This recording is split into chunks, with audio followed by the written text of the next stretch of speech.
Hello friends, partnership final account. There are certain steps to solve partnership final account. Once you understand these steps, it will be easy for you to solve any question on partnership final account. So कौन सी ये steps? चलो देखते steps. Steps शुरू करने से पहले I am Sunil Patil and you are watching Commerce Katta by SSP Zest. So there are certain steps. Step number 1, plan and draw formats. क्या है सबसे पहली step? Plan and draw formats. हमें plan करना है कि कौन से फॉर्मेट्स ड्रॉ करना है. नॉर्मली हम 4 फॉर्मेट्स ड्रॉ करते हैं. इस 4 फॉर्मेट्स में 3 अकाउंट्स है और एक स्टेटमेंट है. 3 अकाउंट्स है और एक स्टेटमेंट है. सो कौन सा है सबसे पहले अकाउंट? सबसे पहले हम ड्रॉ करके रखेंगे ट्रेडिंग अकाउंट. सबसे पहले हम क्या ड्रॉ करेंगे? Trading account. ये कैसे ड्रॉ करना है? I will explain it. सबसे पहले हम ड्रॉ करेंगे trading account. After that we will draw profit and loss account. Profit and loss account. Profit and loss account के बाद पार्टनर्स कैपिटल या तो करंट. शुरू में हम सिर्फ कैपिटल के ही प्रॉब्लम लेने वाले, बाद में हम करंट अकाउंट के प्रॉब्लम लेंगे. सो सबसे पहले our target is to understand partners capital account and final stage is yes balance sheet. हमारा टारगेट ही बैलेंस शीट अपने आप टैली होना चाहिए. क्लियर है? सो हम क्या कह रहे हैं, हमें ये ड्रॉ करके रखना है. तो कैसे ड्रॉ करके रखना है? Don't worry, I will explain. सबसे ऊपर हमने टाइटल दे दिया in the books of whatever the name is given of the partnership trading account for the year ended whatever year is mention in trial balance. वो साल हमने यहाँ पे लिख दिया. So T format, left side debit, right side credit. Left side debit, right side credit. So T format में particulars, amount in rupees inner column, amount in rupees outer column. So ये inner column outer column जब हम questions लेने वाले you will understand how to use this inner column and outer column. Credit side particulars, amount in rupees inner column, amount in rupees outer column. Clear है? ये format draw करने के बाद हमें इस फॉर्मेट में कुछ चीजें लिख के रखनी है. Few items are to be mention. Trading account opens with opening stock. Yes, so to opening stock by closing stock. So trading account opens with opening stock and closes with closing stock. So 2 opening stock by closing stock. Debit side 2 purchases less purchase return. 2 purchases less purchase return. So amount of purchases is always written in inner column. Purchase return amount is written in inner column. ये adjustment के बाद हम amount लिखेंगे outer column में.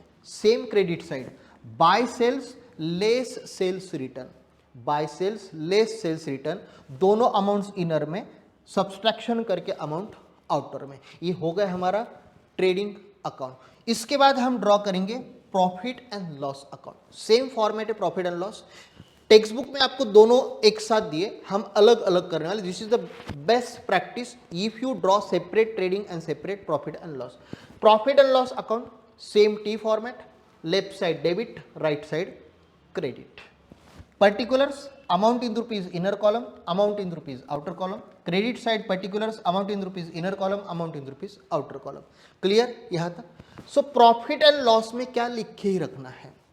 ऊपर से 6th या तो 7th line, debit side 6th या तो 7th line, 2 bad debts, 2 bad debts, add new bad debts. ये सब कुछ हम इनर में लिखेंगे. 2 bad debts, add new bad debts, add new RDD. एक लाइन छोड़ के लेस न्यू आरडीडी. ये एक लाइन हमने क्यों छोड़ी? ये एडिशन करके अमाउंट यहाँ पे आएगी. इस अमाउंट से ये अमाउंट सब्सट्रैक्ट होगी, बाद में आउटर में फाइनल अमाउंट हम लिखने वाले. सो यहाँ पे समझ लो ये बैड डेट्स हमें मिलते ट्रायल बैलेंस में. ओल्ड आरडीडी ट्रायल बैलेंस में क्रेडिट साइड में दिया जाता है, और ये जो दोनों ऐड वाले ये एडजस्टमेंट में आपको मिलते हैं. सो TAAT, TAAT ये सीक्वेंस है. So bad debts, add new bad debts, add new RDD, less old RDD. ये हम लिख के रखेंगे प्रॉफिट एंड लॉस में. इसके बाद हम ड्रॉ करेंगे partners capital account. Partners capital account. So partners capital account ये लेजर है same. Right side debit, left side, right side credit, left side debit. Particulars A partners amount in rupees, B partners amount in rupees. Particulars A partner amount in rupees, B partners amount in rupees. यहाँ पे क्या लिखेंगे? By balance brought down. By balance brought down. ये कौन सा balance है? Trial balance में हमें जो भी कैपिटल दिया जाएगा that capital is brought down here. Capital की अमाउंट कहां पे आने वाली है? यहां पे आने वाली। क्लियर है यहां तक? इसके बाद हम ड्रॉ करेंगे balance sheet. So balance sheet T format, लेकिन यहां पे डेबिट और क्रेडिट नहीं लिखना है क्योंकि ये स्टेटमेंट है। Very good. सो इसमें हम क्या लिखेंगे बैलेंस शीट में? सो बैलेंस शीट में हम लिखने वाले liabilities and assets, liabilities and assets. So हमारी लेफ्ट साइड लायबिलिटीज और right side assets. So liabilities amount in rupees inner column, amount in rupees outer column, assets amount in rupees inner column, amount in rupees outer column. Clear यहां तक? यहां पे क्या लिख के रखना है? Capital accounts of A and B partners, दोनों की अमाउंट इनर कॉलम में लिख के टोटल हम आउटर में लिखेंगे। ऊपर से 6th या तो 7th लाइन, 6th या तो 7th line, sundry debtors, sundry debtors less new bad debts. So sundry debtors की अमाउंट हमेशा हम इनर में लिखेंगे, न्यू बैड डेट्स ऐड करके एडिशन करके अमाउंट फिर से इनर में ही लिखेंगे। एक लाइन छोड़ के less new RDD, new RDD minus करके अमाउंट जाएगी आउटर कॉलम में। क्लियर है? ये हो गया हमारी स्टेप नंबर 1। हमने सब फॉर्मेट्स ड्रॉ कर लिए। Now step number 2, mark items from trial balance. Trial balance read करो और हम मार्क करते जाएंगे। हम मार्क कैसे करेंगे देखो अभी। सबसे पहले whatever items related to goods and factory, goods and factory and direct expenses, goods factory and direct expenses, ये हमें पोस्ट करने ट्रेडिंग अकाउंट में। So they should mark as a T R या तो टी, एक तो आप सिर्फ टी लिखो या तो टी आर लिखो। सो हम ट्रायल बैलेंस में टी मार्क कर देंगे। क्लियर है? इसके बाद अगर ब्रैकेट में आपको कुछ इंफॉर्मेशन दिखती है, हैशटैग, हैशटैग का मतलब होगा हिडन एडजस्टमेंट, वो कैसे सॉल्व करनी है at a time of questions you will get it. Second, अगर इनडायरेक्ट एक्सपेंसेस है, ऑफिस एक्सपेंसेस है, एडमिनिस्ट्रेटिव एक्सपेंसेस है, they are posted to profit and loss account, इसलिए हम इसको लेबल देंगे PL, PL for profit and loss. उसके बाद कैपिटल, कैपिटल से related and drawings, capital related to capital, drawings and related to drawings, partners capital account, partners capital account. Clear है? इसको label देंगे हम PC. And finally assets and liabilities, assets and liabilities balance sheet में इसको हम label देंगे A for asset, L for liability, A for asset, L for liability. Clear? ये हो गया हमारी मार्किंग। इसके बाद read adjustment and mark items, एक एक एडजस्टमेंट रीड करने, उसको मार्क करनी। Every adjustment has 2 effects. So जब हम एडजस्टमेंट मार्क करेंगे, 2 टाइप्स की एडजस्टमेंट होती है, independent adjustments and dependent adjustment. All adjustments which are related to goods are independent, और कुछ है डिपेंडेंट जिनका रेफरेंस ट्रायल बैलेंस में, उनको कहा जाता है डिपेंडेंट। इनका कहाँ पे रेफरेंस है? ट्रायल बैलेंस में। सो जिसका भी रेफरेंस ट्रायल बैलेंस में, उस ट्रायल बैलेंस में जाके हम स्टार मार्क करने वाले हैं। सो स्टार मार्क का मतलब हो गया इस पे एडजस्टमेंट है, सो इसकी अमाउंट हम इनर में लिखने वाले हैं, वो मैं बाद में बताऊंगा। अगली स्टेप है पोस्टिंग। सो पोस्टिंग करते समय क्या करना है? ट्रेडिंग जहाँ पे लिखा है वो ट्रेडिंग में जाने वाला है, प्रॉफिट एंड लॉस के प्रॉफिट एंड लॉस में, पार्टनर्स कैपिटल के पार्टनर्स कैपिटल में, एसेट्स एसेट्स में, लायबिलिटीज लायबिलिटीज में। पोस्ट करते समय ट्रायल बैलेंस में जहां पे भी आपको स्टार या तो हैशटैग दिखेगा, that amount should be written in inner column, that amount should be written in inner column. Star mark hashtag नहीं है, amount directly written in outer column. जब भी अमाउंट इनर कॉलम में लिखी जाएगी उसके नीचे एक जगह छोड़नी है। क्लियर है? 1 लाइन हम ब्लैंक छोड़ देंगे एडजस्टमेंट सॉल्व करने के लिए। क्लियर? सॉल्व एडजस्टमेंट, अभी एडजस्टमेंट सॉल्व कर दो, ये सब पोस्ट होगा, एडजस्टमेंट सॉल्व करो। एडजस्टमेंट सॉल्व करते समय 2 effects, debit effect and credit effect. Adjustment के अमाउंट भी इनर कॉलम में, बाद में हम कैलकुलेशन करके आउटर में लिखते हैं। So debit effect and credit, every adjustment has dual effects, first effect debit, second effect credit. Clear? Adjustment भी सॉल्व होगी। लास्ट स्टेप है क्लोजिंग अकाउंट्स, एंड बाद में हम क्लोज करेंगे स्टेटमेंट।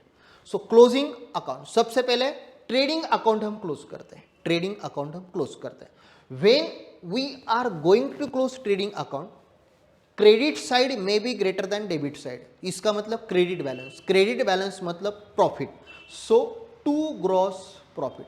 अगर उल्टा होता है, if debit side is greater it means debit balance and debit balance is loss, so to gross loss carried down. Clear है? वॉट एवर इज ग्रॉस और ग्रॉस लॉस और gross profit it will be posted to profit and loss, ये बाद में जाएगा profit and loss account में। Clear है? So कैसे? बाय ग्रॉस प्रॉफिट या तो टू ग्रॉस लॉस। अगर प्रॉफिट आता है तो हम क्रेडिट में लिखते, अगर लॉस आता है तो हम डेबिट में लिखेंगे प्रॉफिट एंड लॉस के। क्लियर है? ये क्लोज करने के बाद सेम है, अगर क्रेडिट बैलेंस आता है तो नेट प्रॉफिट, डेबिट बैलेंस आता है तो नेट लॉस, नेट प्रॉफिट है तो नेट लॉस। नेट प्रॉफिट और net loss is transferred to partners capital account, partners capital account. अगर प्रॉफिट है तो हम क्रेडिट साइड में लिखेंगे, लॉस है तो हम डेबिट साइड में लिखेंगे। सो प्रॉफिट है तो बाय नेट प्रॉफिट पार्टनर्स के क्रेडिट साइड में, अगर लॉस है तो डेबिट साइड में टू नेट लॉस। क्लियर है? बैलेंस कैरिड डाउन नाम से लिखेंगे, तो टू बैलेंस कैरिड डाउन या तो by balance carried down. Clear है? ये अमाउंट यहां से उठाएंगे, जाएगी ये बैलेंस शीट में, जहां पे हमने ऑलरेडी कैपिटल और पार्टनर्स के नाम लिख के रखे। ये जो बैलेंस कैरिड डाउन है वो उस कैपिटल के अंडर पार्टनर्स के आगे हम लिख देंगे। Clear? And balance sheet must get tallied automatically. Clear है? इसमें से कुछ छोटी नोट है वो ध्यान में रखो। डेबिट क्रेडिट ऐसे हमारे कॉलम्स है। whenever we add something in debit, whenever we add something in debit, this is called as debit effect। Debit effect में कुछ भी हम ऐड करो ये डेबिट इफेक्ट माना जाता है। क्रेडिट में हम कुछ भी ऐड करते ये क्रेडिट इफेक्ट है। सो डेबिट में ऐड किया डेबिट इफेक्ट, क्रेडिट में ऐड कर दिया क्रेडिट इफेक्ट। लेकिन डेबिट में अगर हम लेस करते तो ये क्रेडिट इफेक्ट है। When we reduce something in debit column, so debit column में जब भी कुछ भी चीज लेस होती है ये क्रेडिट इफेक्ट है, और क्रेडिट में जब भी हम लेस करते हैं ये डेबिट इफेक्ट है। क्लियर है? सो इसका मतलब डेबिट में ऐड कर रहे हैं डेबिट इफेक्ट, क्रेडिट में ऐड कर रहे हैं क्रेडिट इफेक्ट, लेकिन हम डेबिट में लेस कर रहे हैं सो ये क्रेडिट इफेक्ट है, और क्रेडिट में हम लेस कर रहे हैं ये डेबिट इफेक्ट है। It will be clear at the time of solving questions. इसके बाद हम डायरेक्टली क्वेश्चन सॉल्व करना शुरू करेंगे। So we will see in the next video with the questions on partnership final accounts. तब तक bye bye, take care.